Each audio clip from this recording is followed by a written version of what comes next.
Hello, folks, and welcome back to another review and thoughts on. This time, checking out Austin Powers, The Spy Who Shagged Me.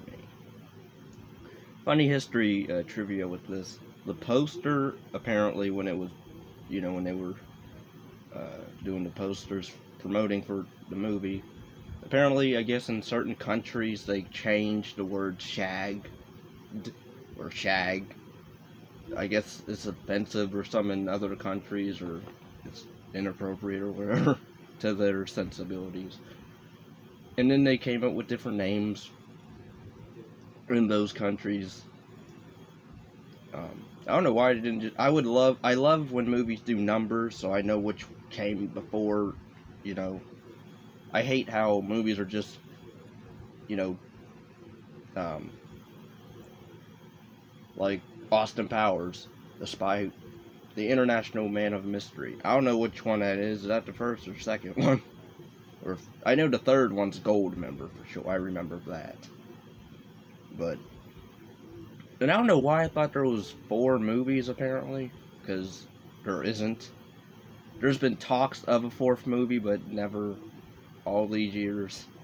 It's like Mike Myers is still trying to get that out, but just not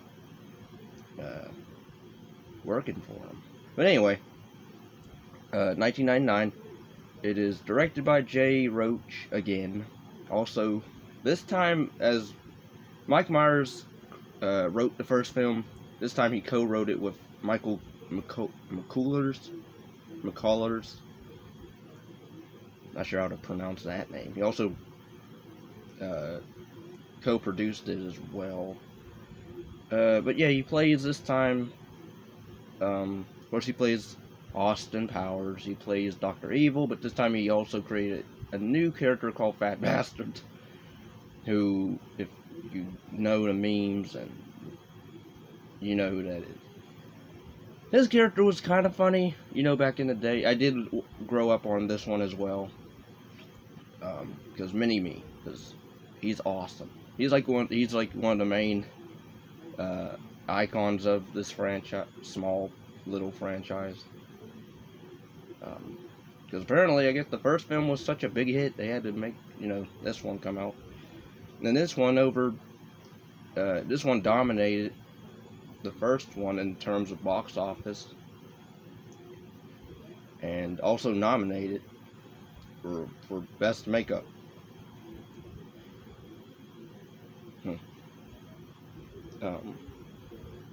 But yeah, the budget was $33 million, and it grossed $312 million. Not bad, for whatever the first film, I guess, made. But yeah, I mean, I made an error in my first review of the first film, where the character of Vanessa, I said I don't know what happens to her character in the second film. I remember now, because again, it's been so long since I've seen these movies, but they do actually bring her back. Granted, I don't like the way they do it, because it's a retcon, and then it makes no sense in terms of what we saw in the first film. But yeah, they bring her back only for like a cameo, really, and then they just like wisp her off. Even though, and I love the fact that like the agency is like, oh yeah, we know all about her, and then they don't even, go into detail how they know that and why they didn't tell Austin about her. It's like, what? So I didn't like that. I don't know what that was. I guess because we're trying to keep. That's how a review of this, where I guess the guy explained pretty much why they did that, pretty much, because this is a parody of different, 60s, 70s action, James Bond knockoff movies and shows. But I don't know, like the fact that he was married, and then you like retcon that character in such a dumb way, because it makes no sense when you watch the first film, especially with her scenes, especially in one scene in particular. But yeah, I didn't understand. I don't like that. I guess because we gotta keep him, single, so he can be still groovy and shaggy and horny. So, um, but yeah, I didn't like what they did with her character anyway. I'll just say that. She gets replaced pretty much by Heather Graham, who I've seen her in some stuff. I can't really name any of them right now, but I've seen her in some stuff. I don't mind her. I actually liked her in this. I thought she was hot. She's one of those girl next door chicks. I dig her. I can dig her. They also have Jerry Springer on here, which was funny. Where because pretty much Doctor Evil, okay, the film pretty much centers on Doctor Evil returning again from cryostasis, pretty much from the last film, to strike powers from the past, so he can use it. So he uses a time machine to go back in time, so he can remove Austin's mojo, pretty much his sexual appeal, his motivation, in a way, and deprive him of whatever quantities or qualities, whatever, made him effective agent, so he can no longer interfere with evil's plans. Pretty much everybody comes back, which I thought was funny and odd, because again, Dr. Evil kills two of his, or if not, he kills number 2 in the first film. He kills the Arabian Indian looking guy. But then those two come back, and I'm like, wait, what? And they play the same character, so it's not even like they're the same actors, but they're playing different roles. No, they call them by name, and yeah.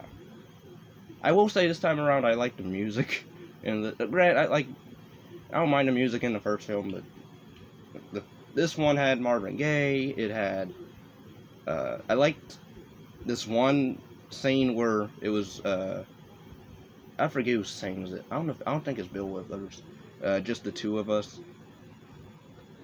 They did like a little music video or dance number to it, which was just out of nowhere, really, because it follows, I guess, another. Because at first they're doing a piano performance, which is a homage to some movie called Island of Dr. Moreau, I guess, of a scene in that.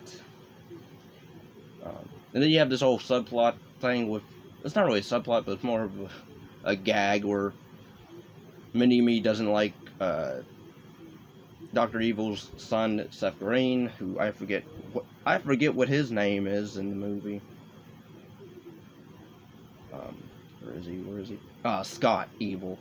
But yeah, they appear on Jerry Springer, and they tell her my dad's trying to take over the world or whatever, and I'm like, wow, isn't he a wanted terrorist or whatever? Because he's contacting the president and threatening stuff to happen, and he's allowed to be on national TV, and there's no National Guard after him or anything like that.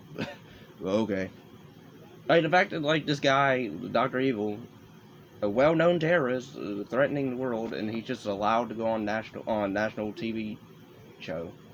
Granted, it's a trash TV show, but still,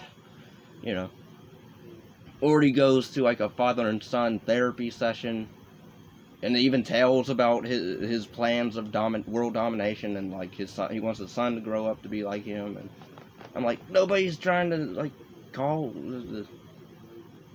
There's no, I don't know. I thought it was funny. I know it's not supposed to be taken seriously, but it's but yeah, Austin has to go back in time, pretty much to stop Dr. Evil again, and he's joined this time again with Heather Graham, her character Felicity Shagwell, which her character is almost is that not exactly like him compared to Vanessa from the first film, Whereas this chick actually wants to bang him right off the bat, which I'm like, whoa. Um, but I like the fact that he holds back. He doesn't really pursue her at first because of his loss of his mojo, But I like the whole. It's not. It's.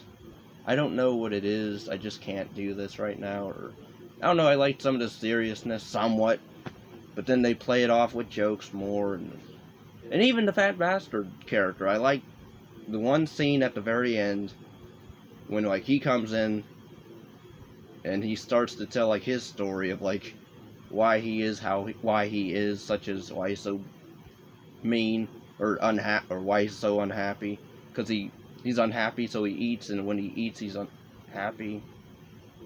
When he's unhappy he eats, and when he eats he's unhappy, and unhappy he eats. I forget. I believe that's how it is. But the way he conveyed the line delivery, I liked. Where it was actually a pretty dramatic scene for a minute of line reading, and then it goes to a fart joke, and I was like, oh, come on. But then, Felicity, kicks him in the junk, and then makes him timber, and yeah. But again, the jokes in this are pretty funny. I laughed pretty much a lot in most of them anyway. I still enjoyed the tent scene where it's Felicity and Austin, like she's like grabbing, like it's showing like, it looks like she's grabbing his, like stuff out of his butt. So like she pulls out like a umbrella, a rope, and like you have Dr. Evil's henchmen, soldiers like around the tent, and they're just watching the silhouettes, so they think like she's pulling stuff out of his butt. And like I love the one guard's reaction where he's like, "These people make me sick." Or I don't know, like the way he said it, it always made me laugh. Not even chuckle, but laugh. Because they're like just standing there, just grossed out, and then she's like, "I have the detonator," or whatever, and then they say freeze or drop it or whatever. And then you have, of course, Mini-Me's fight with Austin, which was pretty funny. I know probably a lot of people are going to be sensitive to some of the jokes in this. But, like, come on, it's, like, played for laughs. It's not, I know a lot of people today are probably going to be like, I don't know if I should laugh at this. But, I didn't find anything offensive, really. It was, but yeah, but it ends like the same way where Dr. Evil gets away, and, we find out, Scott, apparently, one of Dr. Evil's, side, the right-hand woman, I guess you can call her, was always, like, by his side. Pretty much, she's Scott's mom, and, yeah, the third one, Gold member, the third film with Beyonce, the Queen Bee. I'm not really looking forward to her because I don't care about her. But I actually liked the film, obsessed with her in it. Granted, she wasn't really annoying. I actually didn't mind her acting. I think she's I think she's a more decent actress than she is a singer, compared to what she is doing like today's, junk that she puts out with Jay-Z and among other folks. I don't get the appeal. I don't get the label, Queen label that she gets. I just don't get I get like she's cute. That's it. She's nice to look at, nice to maybe, have a good time, have a party time with, but that's it. Nothing else, but, But yeah, overall, I like this one. When I say I like this over the first one, well, I don't know. I don't know because, again, the fact that they retcon stuff in the beginning, it's like it knocks a few points off the film for me, because I like continuity in my films, at least some of the time.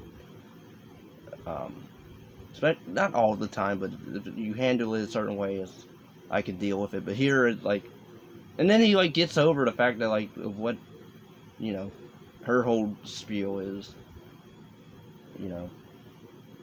It was like a dramatic moment for a minute, and then, oh yeah, I'm single now. Did it? And then goes off dancing naked throughout the streets, and nobody calls the police on this guy. You know, he should be on, isn't he, isn't that, he's like literally flashing people. Voluntarily. But, you know.